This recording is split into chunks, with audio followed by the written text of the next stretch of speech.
Halo Sobat Peramalan, pada episode kali ini kita mau bahas tentang Balai Besar Peramalan Organisme Pengganggu Tumbuhan atau yang biasa dikenal dengan Balai Besar POPT.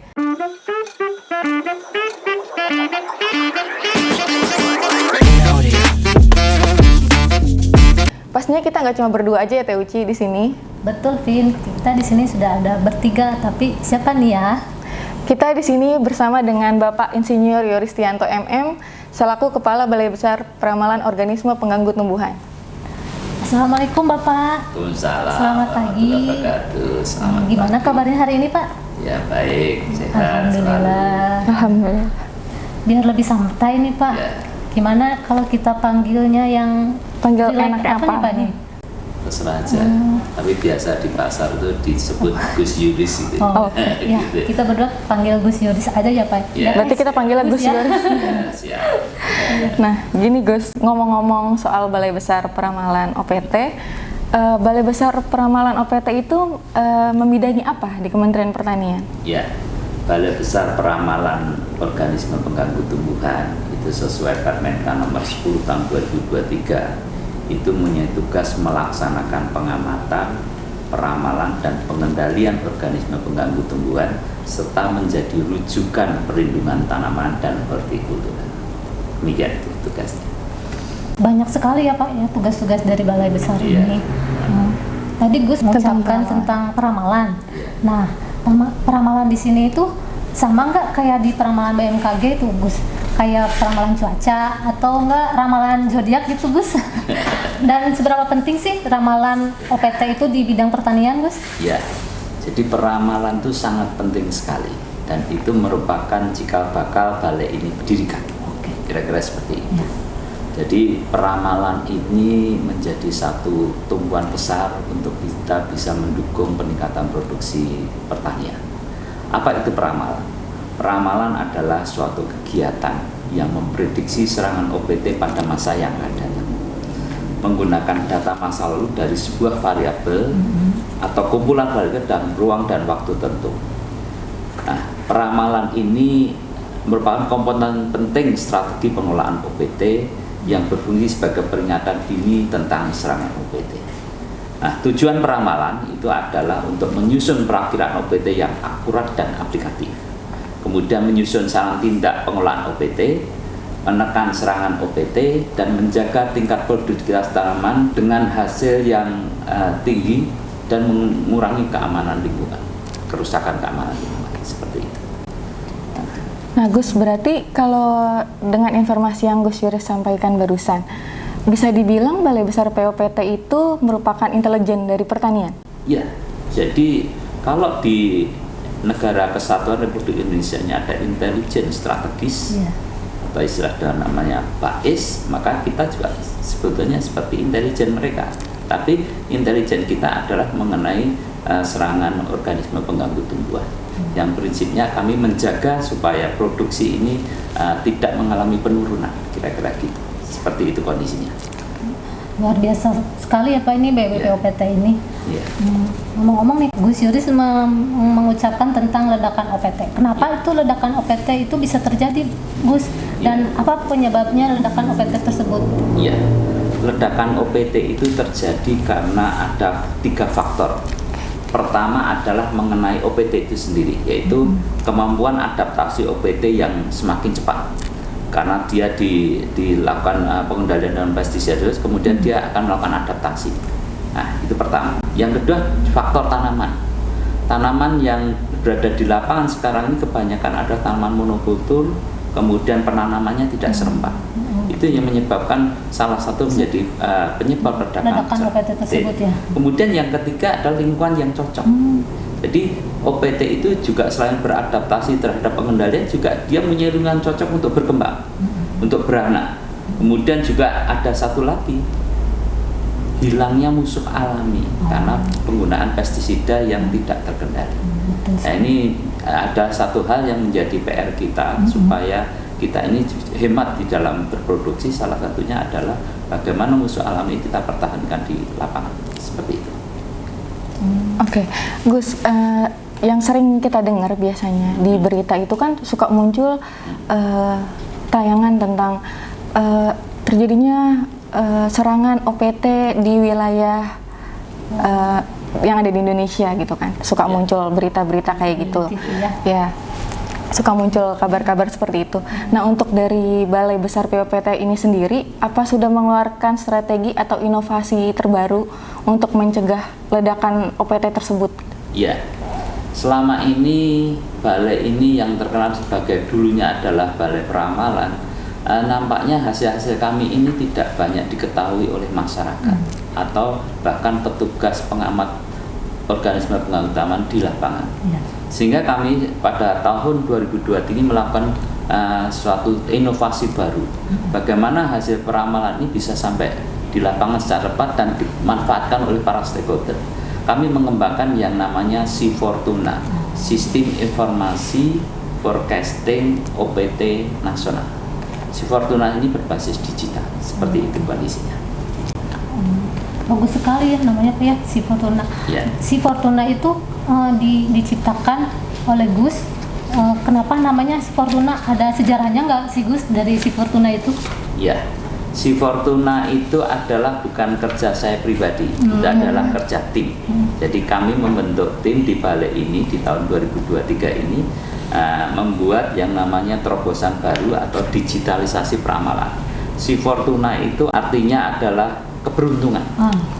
Jadi diharapkan dengan adanya Si Fortuna ini petani bisa beruntung, kira-kira itu. Sehingga kita membuat jargon adalah ramalanku harapanmu.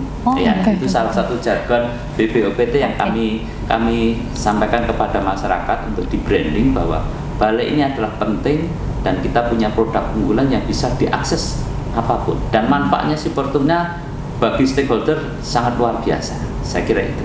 Nah, Gus Yuris, ada yang mau kami tanyakan lagi nih. Untuk Si Fortuna tersebut, itu bisa diakses sama siapa aja ya Pak? Ya. Jadi Si Fortuna itu bisa diakses siapa saja tanpa harus menggunakan password. Sehingga ada istilahnya adalah open access. Open access-nya adalah salah satu kriteria nilai tertinggi dalam kegiatan website kalau dia tidak menggunakan password, kira-kira seperti itu. Jadi siapa saja bisa mengakses dan kita tidak membatasi siapapun dan tidak perlu daftar, kira-kira seperti itu. Diaksesnya itu bisa di handphone apa di PC aja gimana Gus? Ya, sampai hari ini karena kebetulan ini baru tahap awal level 1, gitu ya. kita mengembangkan Si Fortuna hanya baru bisa dibuka itu yang bagus itu di PC, di PC atau laptop. Jadi HP itu belum. belum. Nanti tahun depan kita akan kembangkan insya lebih Allah bagus ya, lagi Pak. gitu. Dan bahkan kita akan mengembangkan Si Fortuna ini berbasis yang namanya citra satelit. Sehingga dimanapun berada tanaman itu di satu perusahaan, kita bisa melihat apakah di situ ada serangan OPT atau sumber serangan OPT apa tidak. Kira-kira seperti itu. Saya kira itu yang kita harapkan ke depan, artinya seperti itu. Nah, Gus Yuris, untuk aplikasi Si Fortuna itu sendiri, itu isinya memuat informasi apa aja nih, supaya sobat-sobat peramalan bisa akses dan mereka jadi, tahu ternyata di Si Fortuna ini ada informasi ini gitu. Ya. Si Fortuna kami kembangkan berbasis risiko. Karena semua sekarang ini kan orang mengembangkan satu program-program selalu berkata berbasis risiko, berbasis risiko. Demikian juga Si Fortuna. Mana berbasis risikonya? Pertama, Si Fortuna itu menyajikan mengenai luas tambah serangan, perkiraan tentang serangan OPT. Serangan OPT apa? Yaitu untuk padi, jagung, kedelai dan 5 OPT utama. Dan itu bisa dilihat tidak hanya di provinsinya tapi sampai di kabupaten. Kemudian di sana juga akan kelihatan di Si Fortuna itu kalau memang nanti level serangannya, kan kita lakukan monitoring setiap bulan juga untuk mengupgrade evaluasi peramalan, itu akan keluar tanda kalau memang itu serangannya sudah di atas ambang, akan keluar tanda merah, kuning, hijau. Terus kemudian berbasis risikonya mana? Kita juga sampaikan mereka, kalau Anda tidak mengendalikan OPT itu, maka akan terjadi kehilangan hasil sekian ton, sekian miliar, kira-kira seperti itu. Dan itu per provinsi kelihatan. Terus kemudian juga di situ juga kelihatan, bisa diakses juga bagaimana cara pengendalinya, rekomendasi pengendalinya kayak apa. Itu ada di webnya itu. Jadi kalau Bapak Ibu misalnya ada serangan BPC, bagaimana cara mengendalikan, di situ ada rekomendasi pengendaliannya. Nah, rekomendasi pengendalian itu kita sampaikan secara umum, nanti disesuaikan dengan spesifik lokasi di masing-masing provinsi. Nah, kemudian si Fortuna ini ada beberapa provinsi yang sudah kreatif. Dia mengembangkannya tidak tingkat kabupaten tapi tingkat kecamatan. Ini luar biasa. Jadi ada si Fortuna yang dikembangkan provinsi tapi basisnya kecamatan. Itu akan lebih bagus lagi. Nah, yang lain keuntungannya dengan data luas tambah serangan tadi, maka teman-teman yang dari formulator pestisida juga punya keuntungan. Kira-kira dia nanti mau jualan pestisidanya kemana? Yang tingkat serangan tinggi lah, mereka akan jualan barang aktif yang dia punyai ke lokasi itu, gitu. Itu bagi formulator pestisida. Bagi tim perencanaan dia punya keuntungan, yaitu berapa biaya pengendalian yang harus kita siapkan. Selama ini biaya pengendalian hanya ya sekedar ada, tapi dengan ada Fortuna, maka dia harus tuntut bagaimana biaya pengendalian sesuai dengan prediksi peramalan ini. Terus kemudian keuntungannya bagi yang asuransi itu juga punya keuntungan. Kira-kira dia akan mengeluarkan asuransi berapa di provinsi-provinsi itu nanti dengan dasar luas tambah serangan ini. Itu kira-kira kelebihan si Fortuna, dan itu mitigasi risikonya di situ, kira-kira seperti itu. Berarti banyak banget ya kelebihan dari si Fortuna itu. Ya, Gus, ya. Selain untuk meramalkan pun ada mengetahui tentang hasil dari si panen yang kita dapat ya Gus ya. Iya, kehilangan hasil. Iya, betul, tadi kan berapa kalau tidak kendali. Benar-benar menjadi suatu harapanku ya Gus ya. Inovasi terbaru yang dikeluarkan. Benar, penting banget ya. Ada satu lagi juga. Ada satu lagi. Selama ini pemerintah atau teman-teman provinsi selalu mengeluh POPT jumlahnya terbatas. Satu POPT mengawal harusnya satu kecamatan, dia bisa ngawal 4 kecamatan atau bahkan ada yang ngawal 2 kabupaten itu di satu provinsi. Nah, dengan si Fortuna ini itu akan mengurangi kebutuhan POPT sebetulnya, karena mereka akan melihat langsung ke daerah itu. Dan apalagi mohon maaf, nanti kalau si Fortuna dikembangkan dalam level 3 yaitu berbasis citra satelit, maka akan ketahuan mana data-data yang dikirim akurat dan tidak akurat, dan mengurangi beban POPT untuk melakukan yang namanya pengamatan sebetulnya. Dan si Fortuna juga ada kelebihan lain, yaitu dia akan melihat apakah pengendalian dilakukan efektif atau tidak, gitu. Karena di dalam setiap bulan kita evaluasi luas tambah serangan itu kurvanya apa? Kurvanya sigmoid atau kurvanya naik turun. Kalau naik turun berarti kan kegiatan pengendaliannya kurang efektif ya, kira-kira gitu. Intinya seperti itu. Dan sekali lagi si Fortuna itu harapan masa depan kita untuk Kementerian Pertanian. Itu saja. Iya, berarti sangat meringankan untuk petugas POPT ya, Gus ya. Oke. Juga sekaligus juga mendukung Pak Menteri Pertanian untuk meningkatkan produksi atau sekarang dengan istilah percepatan produksi padi dan jagung. Ini konsep yang bagus. Tinggal take it or leave it, kira-kira gitu lah. Artinya mau nggak menggunakan ini, gitu. Intinya seperti itu. Terakhir nih Gus, sebelum kita tutup perbincangan kita pada pagi hari ini, closing statement apa yang ingin Gus Yuris sampaikan terkait harapan-harapan Gus Yuris ataupun kedepannya tentang aplikasi dari si Fortuna? Pertama, bahwa untuk membangun pertanian tidak bisa sendiri, harus berkolaborasi dengan stakeholder. Stakeholder itu ada di Kementerian Pertanian, ada di luar kementerian. Saya berharap banyak sebetulnya antar stakeholder di kementerian, antara eselon 1, eselon 2 di kementerian ini bersatu, bersatu untuk membangun pertanian dengan tujuan yang sama, meningkatkan produksi. Itu pertama. Terus yang kedua, menggunakan seoptimal mungkin si Fortuna ini sebagai bagian dari peramalan OPT untuk perlindungan tanaman semaksimal mungkin oleh seluruh stakeholder yang ada di sini. Dan saya berharap juga ada otomatis tambahan anggaran, karena BPOPT itu punya kerja besar, tapi tambahan anggarannya kok kecil sekali, artinya harus besar, kira-kira gitu. Dan saya juga mengakui teman-teman di BPOPT ini orangnya pintar-pintar dan luar biasa, kejujuran juga luar biasa.